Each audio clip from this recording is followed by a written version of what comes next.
Okay, we're calling this meeting to order of the Sacramento Metropolitan Air Quality Management District on April 22nd, 2021 at 9:01 a.m. If the clerk could please call the roll. Thank you. Director Aquino? Here. Director Daniels? Director Desmond? Here. Director Frost? Director Frost, I think you're on mute. Here. Thank you. Can you hear me? Yes, thank you. Director Guerra? Here.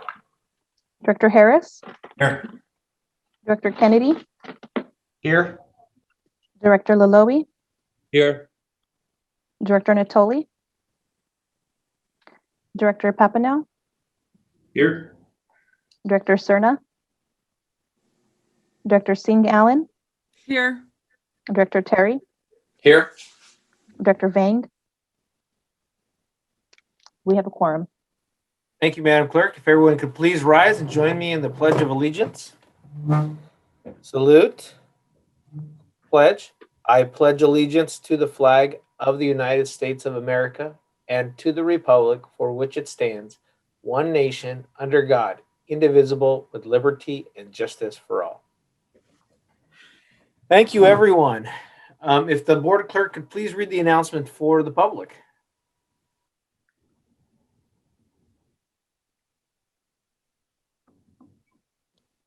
Sorry about that.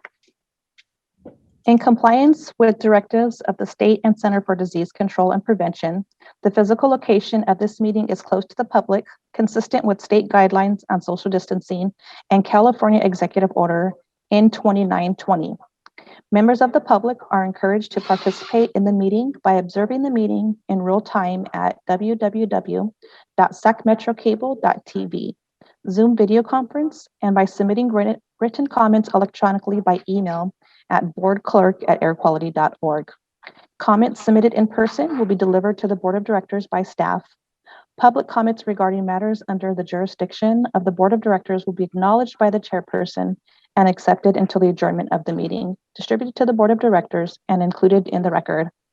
This meeting of the Sacramento Metropolitan Air Quality Management District is cablecast live without interruption on Metro Cable 14, the local government affairs channel on Comcast Consolidated Communications and AT&T Uverse cable system.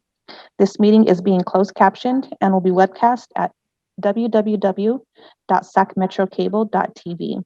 Today's meeting will be repeated on Sunday, April 25th, 2021 at 9 a.m. on Channel 14. Great, thank you, Madam Clerk. And just to start the meeting off here today, before we get into our air pollution control officer's report, if folks go to sparetheair.com, you can see our air quality index. And today we are at a 42, and which is still good. But yesterday we were at a 51, which was moderate. So we're getting into that time zone. As soon as we get closer to the summer, we start reaching different levels, particularly in our ozone. And with that, let's pass it over to the first item on our agenda here, which is our air pollution control officer's report. Good morning, Dr. Ayala. Good morning, Mr. Guerra. Good morning, board members. Good to be here with you. Let's see. The clerk is loading up the presentation. Go ahead and go to the next slide, please. So the first thing is Happy Earth Day. Today is the 51st Earth Day that we're celebrating. And I hope that all of you take a minute or two to sit back and reflect on your role, specifically as our air directors. Obviously, for those of us that work in this space, every day is Earth Day. But I like this day in particular because it invites sitting back and taking a moment to reflect on how far we've come and yet how far we've got to go to really protect and be in sync with this little speck of cosmic dust that we call planet Earth and home. So just wanted to point that out to you. I'm sure you're reading the news and seeing different things that are happening today in celebration of Earth Day. Next slide, please. But back to more immediate business, one of the things that we want to make you aware of as our board, and obviously this is just an introductory point. We will be bringing you back more information, but obviously, as you know, the federal government, we are anticipating that there's going to be a significant infusion of investments for infrastructure specifically.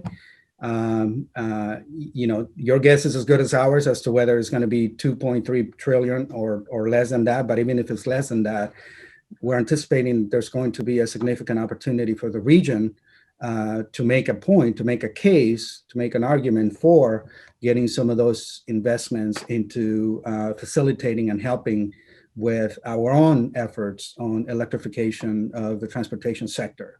As you can imagine, the agencies that are on the slide, we all have a little piece of the pie. We all have programs that as you have heard, we're all doing a lot. But what is lacking is an integrated strategy for electrification in the region. And that is what our friends at Sacramento RT, SMUT, SACOG, and ourselves are going to be working on. Explicitly, what we want to do is we want to set up this an integrated EV strategy for the region that we can then share with our congressional delegation as our representatives engage in the discussion about infrastructure investments. Obviously, everything that the federal government is saying about deployment of EVs, deployment of the charging infrastructure, the fueling infrastructure for hydrogen, that is all very consistent with some of the things that we want to do here in the region. So again, the only thing that we really don't have is a concrete integrated strategy, which is something we're going to be working on in the next couple of weeks. Our target is to have something that we can share with you and the public at large by mid to late March. I think the timing for that is right about when obviously Congress is going to be in full negotiating mode about the investments. And we want to be very deliberate and public about it. So we're going to be asking you to weigh in on what we're putting together, for you to help us share with your own constituents. We're talking about maybe doing even some public workshops so that we can let the public at large know that this is happening. And again, the reason you see the 4 agencies here is simply because we want to get the process started. We're obviously going to be reaching out to our respective jurisdictions, so the cities, the counties, et cetera. So just wanted to make you aware of the fact that we are very much working on this. Next slide, please.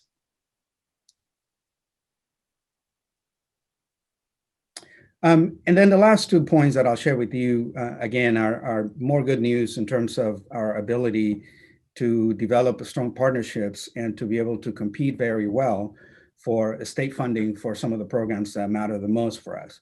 In this particular case, SMUD led the charge, but you can see some of the entities that we're working with SMUD on this particular project, including us. And it's very much fitting in the EV strategy that I just described. The California Energy Commission awarded this team, and SMUD is the principal, some resources so that we can develop a blueprint, if you will. This is an analysis in terms of for a region of our makeup and where we want to be in the future. What is it that we need in terms of the fueling infrastructure and the charging infrastructure so that we can have the commercial vehicle sector? So these are the heavy duty diesel trucks that you see running around. What is it going to take for us to be able to enable the electrification of that sector with not only battery, but also fuel cell electric technology? The analysis, again, hasn't quite been done in an integrated fashion. So this is a great project, and I'm really thankful and pleased that the Energy Commission saw the potential in this study for the region. Next slide. And staying on the theme of being able to compete well, we were also awarded on behalf of our neighboring districts, Yolo Solano, El Dorado County, and Placer County Air Pollution Control District. We were awarded an EPA grant to essentially do wood stove replacement project. You can see that the amount is close to $3 million. Most of the funding is going to our neighboring districts. So again, this speaks to the role that we play as the big district in the region, facilitating some of these projects, working with our friends up the road. So again, I just wanted you to be aware of, because again, I think it speaks to the competitive nature of our ability to do better when we work together. So I think that's the last slide. Selena? Yes, thank you. That concludes the APCO report, Chair.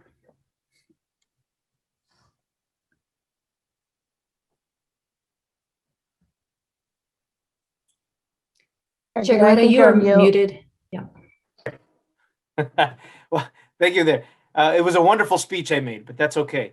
Happy Earth Day. And if there are any questions of the members of the board here for our air pollution control officer, seeing none, thank you, Madam Clerk. We'll go on and move to our next item on the agenda, which is the consent calendar. Next item on the agenda is the consent calendar. Item number 1, March 25th, 2021, Board of Director meeting minutes.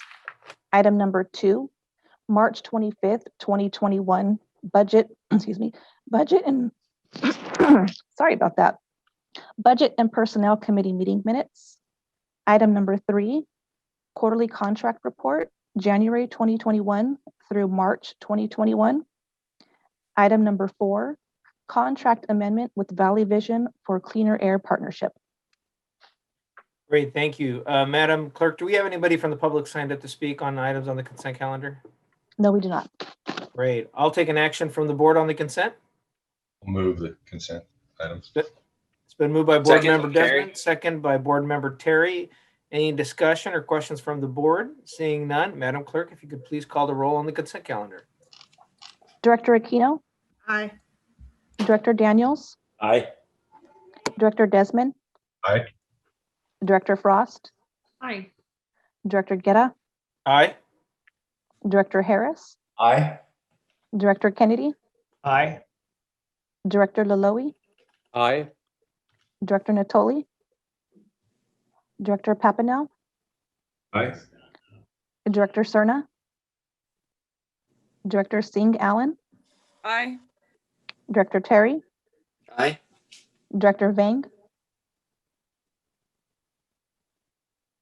Director Vang, I think you're muted.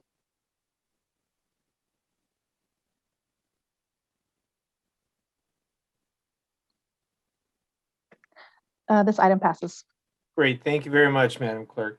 We'll move on to our next item on the agenda here, main event here on the discussion calendar, which is our Public hearing. our public hearing. Yes, yeah, public hearing. Madam Clerk. Item number 5 on the public hearing, fiscal year 2021 to 22, proposed budget and fee schedule. And I have Jamil Moons going to give a presentation. Morning, Good Jamil. morning. Yes, good morning, Chair Guerra and directors. My name is Jamil Moons. I'm the Administrative Services Division Manager with the district. And it is my pleasure to present to the board the proposed budget for fiscal year 21-22. Next slide, please. In today's presentation, we're going to briefly touch on the budget development process. It's an annual process and want to point out some of the key aspects of that. Go over what our district initiatives and priorities are for the upcoming year, and then share with you with the proposed budget for all 3 funds, which I'll mention. And then we're going to do a little deeper dive into the general fund and talk about some notable changes there and how we've been doing in terms of fund balance. And then briefly talk about the 5-year forecast and what we see as some of the challenges out into the future. And then share with you our proposed fee schedule. Next slide, please. So the budget process we do is an annual process. Generally, it starts in around December, January, where we gather all of our expected expenditures for the upcoming year, how we've been doing year to date. We put that all together and we develop a proposed budget. We then meet with the budget committee, generally the budget and personnel committee, generally in February or March. This year, we met with the committee on March 25th and took a much deeper dive into the budget and got their input. And then they have asked us to bring this forward to you at this time. And this is the first of 2 public hearings that we must hold on the budget. We generally hold them in April, the first hearing in April, and then the second one in May for budget adoption. And then midway through the year, we start the budget. The new fiscal year starts in July 1st. We are on a July 1st to June 30th fiscal year. And we kick that off. At the same time, we start the wrap up of the prior year, and we are doing all of our audits and close out of the prior year books. And then through the fall, we're monitoring, we're looking at goals, if we're making adjustments to strategic planning and developing that. That's generally when we're looking at that again. And then it comes back into looking at where we are mid-year, and we're back at the top of the year again, doing the whole process again. Next slide, please.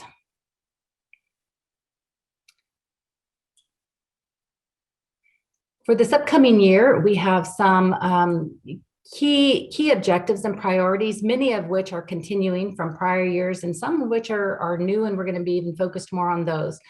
Obviously, the transition from COVID has been a challenge for everyone, for the region, for our district as well.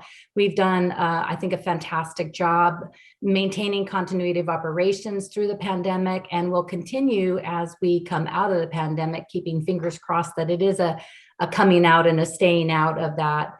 And so we will continue to focus on that. We're working on a transition plan from our pretty much 100% teleworking remote model to one where we can start to open things back up and bring some staff back and see how that goes. So that's going to be a major focus and priority for the district going forward in the next year. As well, meeting and maintaining our federal air quality standards and our state climate targets. That's always out there, and that's something that is, one of our primary objectives as the district, and so that's always on our radar.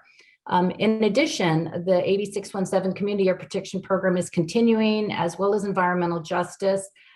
We've been fortunate enough to have the state reallocate additional funding. Again, this is one of those annual programs that we always are kind of holding our breath to make sure, because this has been now embedded as very much part of how we do business, and it will continue to be that way. So we hope and anticipate that the state will continue to provide resources to keep those efforts going.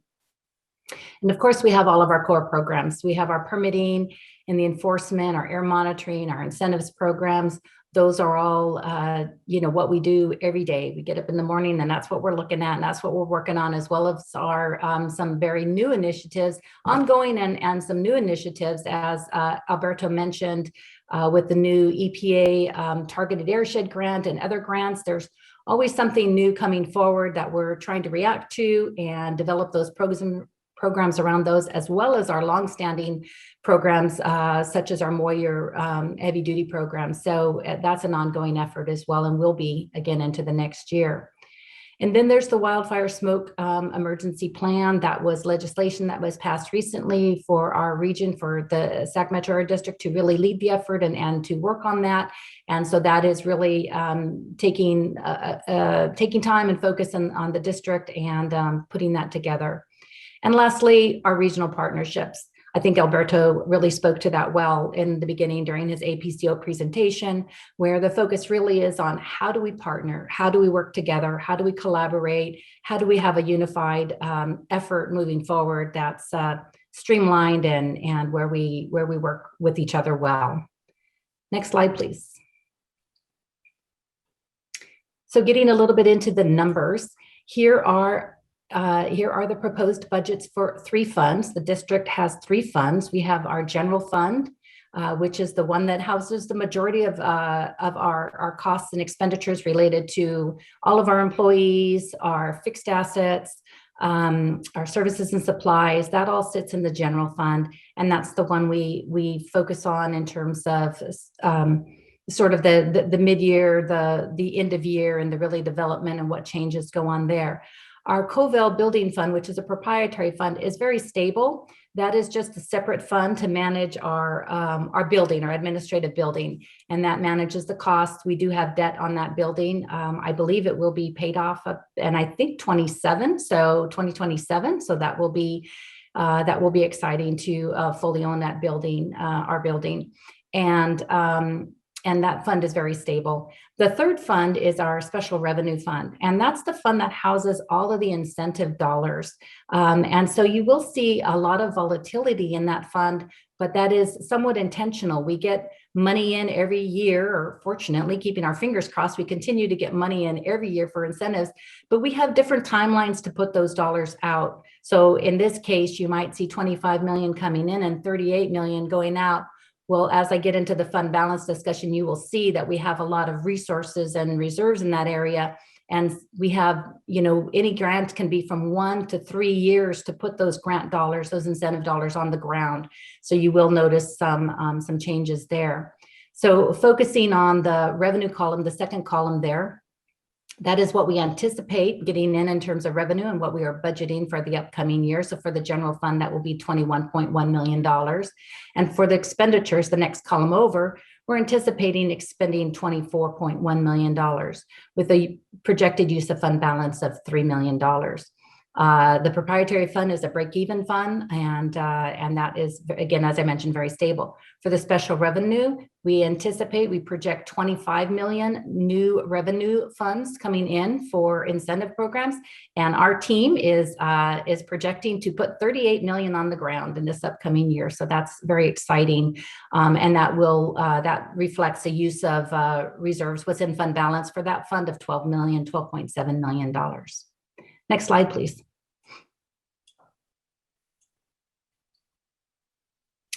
As I said, looking at a little bit more of a deep dive into looking at the change in expenditures here. This is the approved budget this year. So your second column here, the 21 approved budget is 22.4 for the general fund, and we are projecting to increase that to 24.1 million. So an increase of 1.6 million year over year. Proprietary fund is actually going down slightly. There's some reductions in capital expenditures in that area. And in the special revenue fund, this year they had projected to expend 32 million, 32.4, and this year they're projecting to put 38.2 million out on the ground for an increase of $5 million in incentive funds. Next slide, please. So the change in the, to get to that. Thank you. The change in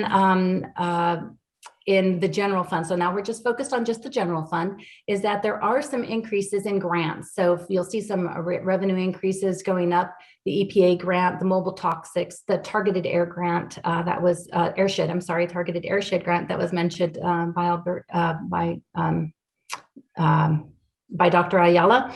And then we have the City of Sacramento grant that we mentioned. I believe that's the $500,000. We're also seeing a slight increase in sales and use tax. So that's good news for our revenue. We are seeing on the revenue side a bit of a decrease in the stationary source fees and fines and penalties, and we attribute that to COVID. So there has been an impact. It fortunately has not been significant, but we have seen an impact, and we are projecting that impact may continue a bit into the upcoming year. We also have seen our interest income take a bit of a hit. A couple prior years, it was looking pretty good, and now it's dropping down, and we saw the impact in this current year, so we're projecting that to flow a bit into next year. On the rest of the revenues, we're seeing very little change, when it's very stable. So we're happy with that. The DMV is looking stable. Subvention looks like it will be coming in. Our state grants, as I mentioned, for AB 617 and some others have come in, and our EPA is holding steady. On the expenditure side, we are not proposing any changes in FTE. We have 94.1 FTE in the current year, and we are proposing, again, 94.1 into the next year. There is a 2% COLA. It's a contractual obligation, and we are implementing that in the upcoming year. And so those are the state changes we are seeing in the employees and services side of the house. In the services and supplies, we have our professional services. You'll see those going up. Primarily, it's reflecting the grant expenditures, but we have that grant revenue to offset it. So the TAG grant, the Targeted Airshed grant, the City of Sac grant, you'll see those revenues coming in, and reciprocally, we'll see those expenditures to service those grants down in the services and supplies. One area we were caught a little bit off by surprise recently was on the workers' comp and general liability. Just about 2 weeks ago, we got the projection from our insurers, and that looks like it's going up about 50%. We looked around, we talked to a bunch of other air districts and local areas, and they are also saying they're experiencing the same thing. Nonetheless, we put a notification to our insurers that, hey, we are going to look around and if we find a better deal. So right now we are looking and coming into the next cycle, probably going to do some more research and benchmarking to see if there's any better pricing, but it's not looking good. It's unfortunately, I think all the insurers are increasing. And so we are seeing a bit of an increase for that. I think it's to the tune of about $150,000. So fortunately, it's not, it's not $1 million, but still for us, that 150,000 is something that we're needing to account for. And our capital projects are going up, and that's to address an air monitoring station replacement. As many of you are aware, our air monitoring network is aging, and we have a very strategic approach to replacing out those air monitoring stations over time. And so we do have a station planned in the upcoming cycle, in the upcoming budget. Next slide, please. For the FTE, as I mentioned, we are looking at staying stable with 94.1 FTE. That's our current proposed budget and going in. However, we are proposing to change, to convert 2 of the positions, which are currently limited term, to regular status. We were very strategic a few years back in bringing on limited term staff and employees because there was a lot of uncertainty around AB 617 and some of those programs that were coming our way. And so we brought those folks in a limited term basis. And as we've mentioned and been talking about over the past couple of years, this program is continuing. And now, as I said, is embedded as part of how we do business. And so we really feel it's appropriate to bring those staff members in and bring them on as regular staff. And so there is no impact to the budget for this change. It's simply because they are full benefit qualified now. It's just for them to have a solid home with our district. Next slide, please.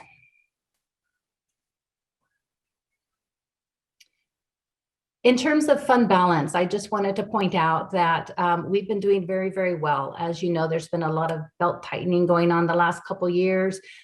We've identified efficiencies, and I've really worked hard to really minimize our expenditures over the past couple of years till we could really sort out what are the priorities moving forward, how are we going to address this, and have engaged the board in discussions about additional funding as well, moving into the future. But as of now, I do want to point out that our projected fund balance for the end of this year was 14.9.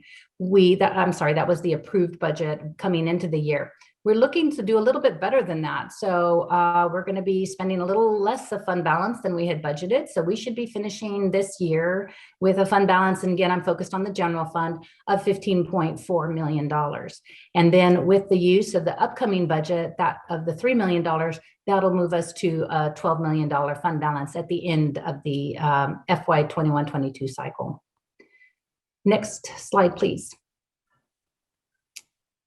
Here is a graph of our historical fund balance. And as I mentioned, let's start at the bottom with the red line. That is our proprietary fund. I mentioned that that is very stable. We have managed to increase the fund balance slightly over the period of time to what we feel is a prudent and reasonable reserve for that fund, and that's holding steady.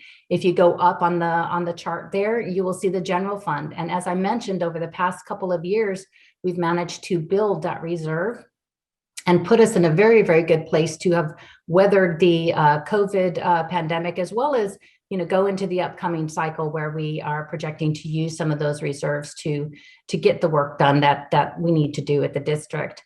And then lastly, the green line up at the top is the special revenue fund. Just a reminder, All of those are incentive dollars. So as you see that increase, those are incentive dollars that come in, they're grants, and that we will be putting back out on the ground. And that team has again projected to put quite a bit out in this upcoming year. So you will see that that fund balance of incentive dollars will reduce. And that's a good news story. When that one goes down, that means that more dollars are out on the street. So we like that. Next slide, please. So looking kind of forward, we have some challenges. We don't really know what's going to happen with COVID and whether it's going to be a short-term, long-term impact, but we are prepared and we are monitoring and watching that, of course, carefully, and have some scenarios in place if it is to come to pass that we have to adjust and react to that. But we have not built any assumptions into our forecast. So when you look at the 5-year forecast in the budget document, we have not built any anticipated recession into the forecast. We just held that fairly stable. We have grown our expenses by COLAs and by the cost of normal inflationary CPIs, and a gradual restore of some critical positions that have been held vacant and placed in the unfunded category in the past couple of years. In addition, it includes capital expenses for essential projects and the continuation of state mandates that frankly have insufficient funding. So that is those state mandates to keep those programs going are using some of the funds we have and some of the reserves we have. And on the revenue side, it's relatively flat. We have our DMV, our EPAs, our Measure A's, but we don't really have a lot of new additional revenue forecasted in the projection. In a moment, I'll mention some strategies that we're going to work with the board on, but in our forecast, in our 5-year forecast, we did not include revenue that we are not pretty certain we will have. On the proprietary fund, it is stable through the forecast with break-even operational results over the horizon. And then for the special revenue fund, we do expect that we will have recurring revenues. The DMV, we have a $2 DMV that goes into that particular category. And Moyer funds, we feel those are stable. We are hoping and anticipating that, again, the 617 grants and the associated cap and trade funds that have been flowing our way continue into the future, into the near-term forecast as well. Next slide, please. This shows a forecast trend, again, focusing on the general fund of where we would be showing the continued expenses to get done the critical priorities of the district we need to, and given the current revenue stream. So as you can see, there is a gap. We've known that there's a gap. We've managed the gap. We haven't obviously realized this forecast because that just would not be responsible to do that. However, it's important for us to let everybody know and understand that to get done the critical priorities and the projects we do out into the horizon, this is required. This is what's needed. And to meet that, to match that, and to be able to continue bringing incentives in, continue our permitting program and our air monitoring programs and everything else that's critical to the district, we need to get some additional resources in the door. Next slide, please. And this is where we are going to continue working with the board to look at potential opportunities. We have been very active with the discussions around the Measure A that had got a lot of steam and was working and was originally planned to go on the ballot. And because of COVID, the Sacramento Transportation Authority Board decided to pull that off. And but that is still in the works, and we will continue to be very active in that process and continue to expect that if there is a future Measure A, that the district will get some of those funds to continue running, as I mentioned, some of these critical programs where we can leverage those dollars and bring in sometimes 4 times to every dollar we bring in. We can match that with 4 times that amount in other dollars to the region. In addition, we need to look at full cost recovery. We know that some of our existing fees do not fully recover the cost. And so we are going to be working with the board and having those conversations coming up.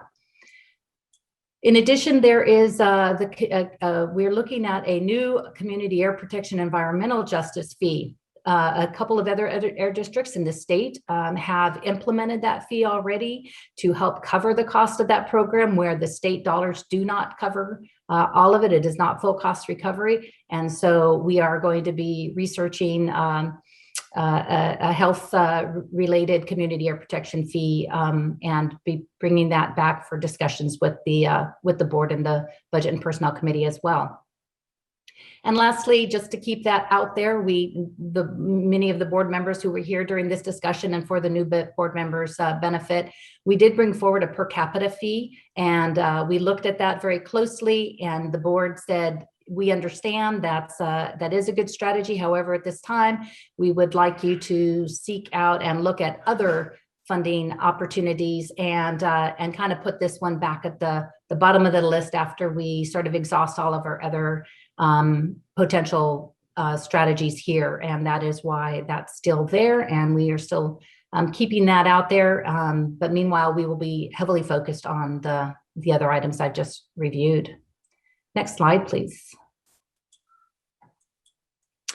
For the proposed fee schedule, the board last year, during the same time of process, approved the CPI increase, the CPI adjustment of 3.3% to several of the fees, permit fees allowed by rules. And that was a 3.3% increase. However, the board, due to COVID, deferred that for 1 year and said for that to take effect July 1st, 2021. This year, the CPI increase is 1%. So if we were to propose to move forward July 1st, that would be an effective rate increase of about 4.3%. And we feel that that's just a little too challenging for our community. And so what we're proposing to do is to use a 2-year phase-in of that 3.3% and deferring half of that. So implementing the 1.65 and deferring the other 1.65 to next year. And so if we are to combine the the 1.65, the half of the 3.3 and the 1%, that would be an effective rate of 2.65. So we are proposing that we would have a total fee increase effective July 1st of 2.65%. Next slide, please. So in closing, our recommendation is that the board open and close the public hearing on the FY fiscal year 21-22 proposed budget and fee schedule, provide direction to staff regarding the development of the final budget, and then set the public hearing for the adoption of the budget and fee schedule for May 27th, 2021. And with that, I would be happy to answer any questions the board may have. Great, thank you very much. If you don't mind taking the slide off so we can see the Hollywood Squares, greatly appreciate that. Thank you very much, Jamil. First, let me open the public hearing here. And Madam Clerk, do we have anyone on from the public signed up to speak? No, Chair, we do not. Okay, then what I'll do is I'll go ahead and close the public hearing here, and then bring it back to the board here. And ask first a couple comments here, and then I see Board Member Laloe signed up. Punch up. Feel free to raise your hand if you have questions. One, I want to thank the staff for really working through this last year, and we've been able to manage the budget, maintain a very strong sense, and also propose a forward-thinking fee structure that is thoughtful to the businesses by using this tiered system, because I think what Jamila pointed out, that we need to do the cost recovery, but at the same time there's a balance, making sure of how we execute the CPI index here, and so thank you for that, Jamila. I think that was a very forward thinking, and with that, I'll say that we still have a long-term challenge to making sure that we meet our administrative costs, even though we have requirements from the Fed and the state. I think we still have to be vigilant about those about the fact that we don't get the cost recovery from the Fed and the states for the work that we're required to do here. So with that, let me pass it over to Board Member Laloe and just again say thank you to the staff for a great presentation. Board Member Laloe. Thank you very much. Yes, that was a great presentation. Thank you very much. Going back to the insurance cost of 50%, that's a very large increase within 12 months. Have we looked into see, is it because we're promoting clean air and going green? And is this the way of the insurance companies trying to make their best buck while they can? I think that's something that we probably should look into, because I don't see why a 50% increase for just this particular industry. And my second question is the fee increase. Would that be going towards the businesses, I'm assuming, which is then it's going to be passed on to the consumer? Am I reading that correctly? Thank you very much. Yes, thank you for the question, Director Laloi. On the insurance, it is not just our industry. It's not industry specific. We're funded by our insurer is the SDRMAs, the special districts. So it's felt, and in the private sector too, we didn't get a great answer, but a lot of it is because of the fires and other things that are causing an impact in the whole state. And we reached out to our folks down in Southern California and other agencies. They're all experiencing similar impacts. So it's industry wide, and it's just related in part to the disasters as well, like wildfires in particular that I mentioned. So it's not specific to our industry. And like I said, we kind of put in a tentative notice. Our administrative services manager did some research, and he found that it's across the state, and it's across different insurance brokers is what I'm trying to say, that we didn't see any relief, or else we would have changed in the near term. Regarding the fee adjustments, yes, that's correct. Those fees go on our permit holders and for their annual permit renewals, as well as some of the other fees we charge. Those do increase their fees. How those businesses manage those fees, I'm sure, I couldn't speak to how they handle them, but presumably they do have to recover the revenues to pay for those additional fees through their business operations, if they have, through their customer base or whatever their business enterprise is. So yes, those fees do go on to the permitted businesses that we have. Great, thank you, Jamil. I appreciate that. And I think just to clarify, the board approved the change in the fee. This staff proposal would actually soften, I guess, the impact to businesses. Is that correct, Jamila? Yes, that's correct. The board previously approved the 3.3. We're proposing to cut that in half to the 1.65 and then the current year CPI. So that is correct. Rather than the 4.3, we're proposing the 2.65. Perfect. Thank you. Board Member Aquino. Thank you. Question for Dr. Ayala. Just curious, after this past year at COVID, it looks like just from some of the backgrounds, you still have a lot of staff working from home. And I'm just wondering about long-term plans, if you think there's an opportunity for some employees to continue that. I understand that we own the building, but are you thinking that we're going to continue to need as much space as we have now? Is there a potential to lease some of that out to another party? Just wondering what long-term plans after this year and that effect that COVID's had on us. Yeah, good question. Oh, good, Dr. Yale. Thank you, Director Aquino, for the question. I'm going to channel in my answer Vice Chair Kennedy, with whom we had a recent conversation, and that is, if all of us, the collective us, go back to the way we were before COVID, we will have missed once in a lifetime opportunity.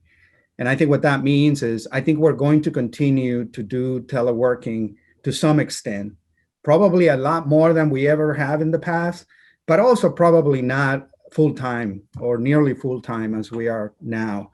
So what that means is we are going to be working through those details and those plans to try to find, what is the right balance in terms of, is it all of us in the office once a week, twice a week, what have you. Once we determine that, I think we'll be in a better position, because the question that we're facing in terms of office space, right, it's not unique to us. I mean, we're all facing that. How much office space are we really going to need in a future where now we know that we can actually do this and be effective.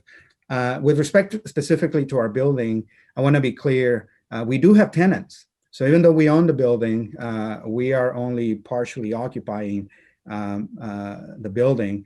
And we have made more of our office space accessible to our tenants who, interestingly, they seem to still need office space. As to what happens in the future, I don't know that we have an answer at the moment. I think that's something that we want to work through. And honestly, we're going to be paying attention to all of you and the jurisdictions in terms of how yourselves are handling the question about office space. Our state partners, as you can imagine, are going to be a very important data point because they own most of the office space around. So those are the things that we want to bring back to you guys so that you guys can give us some perspective and share your wisdom. Thank you. Thank you. That's a great question, Dr. Aquino, and I do want to credit Board Member Kennedy here, for starting that conversation. And I mean, and it goes to show where this is one area where I think the Air Quality Management District can lead for our county, and starting to look and help with how do we not lose this opportunity, because telework is not only a great aspect for us to reduce our VMT and emissions, but also it does give access to people who can't always make it out to the 9 a.m. Board meeting, and some of us who are coming from the East County, sometimes the east side of the county, had some challenges sometimes trying to get here at that time too. So I think there are some benefits that we can learn from access and also from air quality that also might benefit us financially here too. So I think there's more to learn here. Other questions from the board? Yes, Board Papanui, Board Member Papanui here. Yeah, thank you. I'm new here. So the new fee for community air protection and environmental justice, could you just give a brief explanation of what that would be and who that would affect? I'll take that, Jamil, if you don't mind. It's a concept that we're borrowing from a couple other air districts, and it's really related. We call it in the board book, which a name I like better, Community Health Impact Fee. And what that means is we have this new state mandated program where we are being asked to look at pollution impacts at a much more localized level. So this is at the neighborhood level. This is if you're an industrial source and you're emitting pollution, what is the impact of the nearby residents and communities? That's a different way to do air quality management than the way we've done it in the past. So what we are contemplating, again, borrowing from what the other air districts have done, is there may be a potential where, again, if you are a chrome plater business or a any other business that has got emissions, that there may be a near field impact. And in that particular case, there would be a new fee to help us implement these programs that are meant to protect those living around those sources. So at a high level, that is the concept. We haven't worked out all the details at all. Like I said, we're talking and paying attention to what other air districts are doing.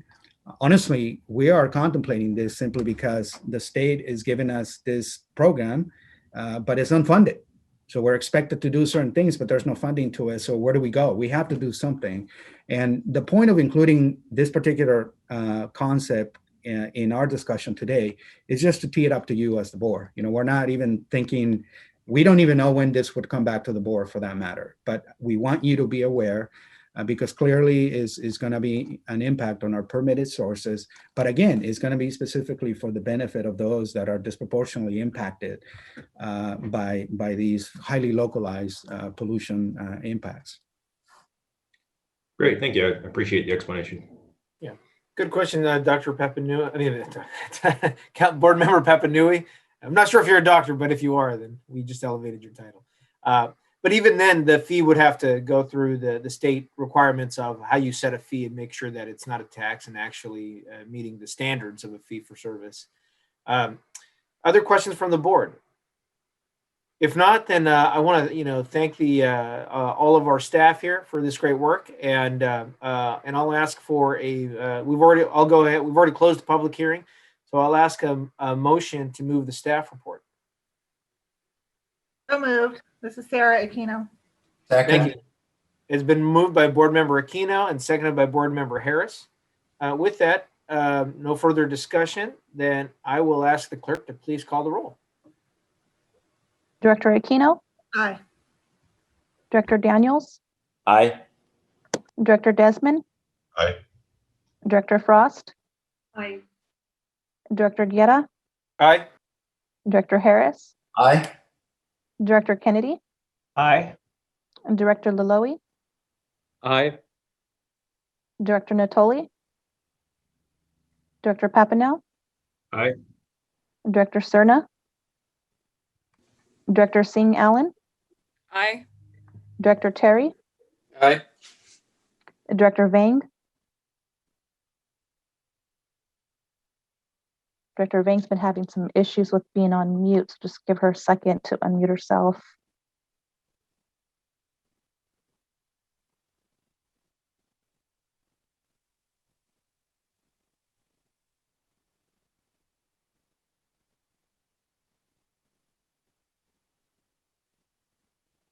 Director Vang, are you still there?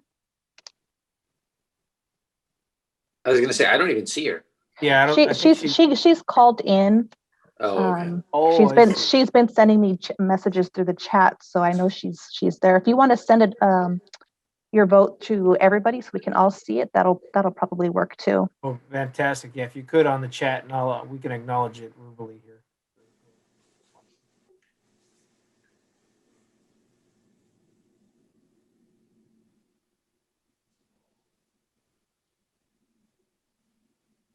Well, let's go ahead and Madam Clerk, if you don't mind following up and helping Board Member Vang, and if we could tally the votes and close the roll. This item passes. Thank you very much. Thank you, Madam Clerk. Appreciate that conversation, because I think our board staff has been very diligent in ensuring that we have a responsibility to maintain good air quality, but have to be thoughtful about how we execute that responsibility. Moving on to our next item, how our staff is always looking to try to find new funding that doesn't impact our businesses here. So let's, Madam Clerk.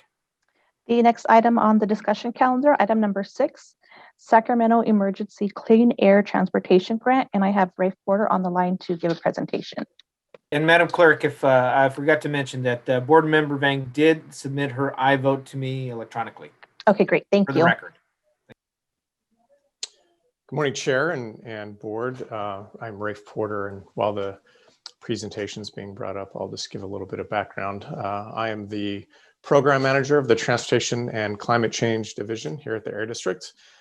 This item is information only, and it's really a follow-up from last month's discussion that we had on the solicitation for the incentives that we currently had out. What I'm going to be doing is taking a little bit deeper dive into one specific program called CCAT, or the Sacramento Emergency Clean Air Transportation Program, provide a little bit of history, and end with a little bit of good news. So if we can move on to the next slide. So this program has actually been around for about 20 years now, and it covers the entire 6-county SACOG region of El Dorado, Placer, Sacramento, Sutter, Yolo, and Yuba. However, the Air District does manage this program for that whole region. This program is, like many of our others, is focused on medium and heavy duty vehicles, and really began as more of a way to clean up things like heavy duty diesel and natural gas, and moving to more cleaner versions of those trucks. However, a few years after the program was started by SACOG, the Air District took it over, and we've done two fairly big, significant changes to this program. The first was we eliminated the scrap requirement. So before, people had to have a truck that they were going to turn in and scrap in order to receive the funds to get a new one. When we took over this program, we got rid of this requirement. This does allow for more participants in this particular program. So we can have new fleets, new businesses that are starting up. We can have fleet expansion. So if there's a company that is going through some growth pains and needs to get a new vehicle, they can do that. It also, we're able to focus a little bit on community-based organizations, nonprofits, some of these smaller businesses, sole proprietors. And then the second piece that we've done is moved more towards zero emission vehicles. So as I mentioned in the past, it was, getting rid of diesel and natural gas. And while we're still doing a lot of that, we are focusing more on the zero emission aspect and trying to move more towards electric and hydrogen, both as a demonstration of the technology that it works, but also full scale deployment and trying to get some of these fleets to fully adopt that. And as the slide mentions, over the 20 years, we've allocated about $90 million in CCAP funds. So it's been a very successful program. And a lot of the flexibility that this program brings really underscores that success. So next slide, please.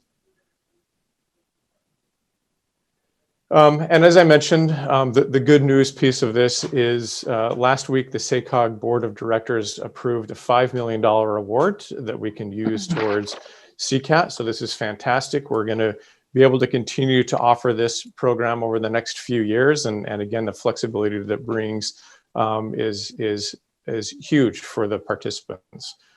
We are going to change a little bit on the focus of this program. We're going to really be looking at community impact. So how does CCAT work in the community? How can we use it to help, again, these small businesses, community-based organizations, nonprofits? So basically agencies that have not really been able to take advantage of some of the more traditional funding sources. We're going to really target CCAT towards these types of businesses and really looking at, again, the small businesses and how we can expand the fleet operations of that.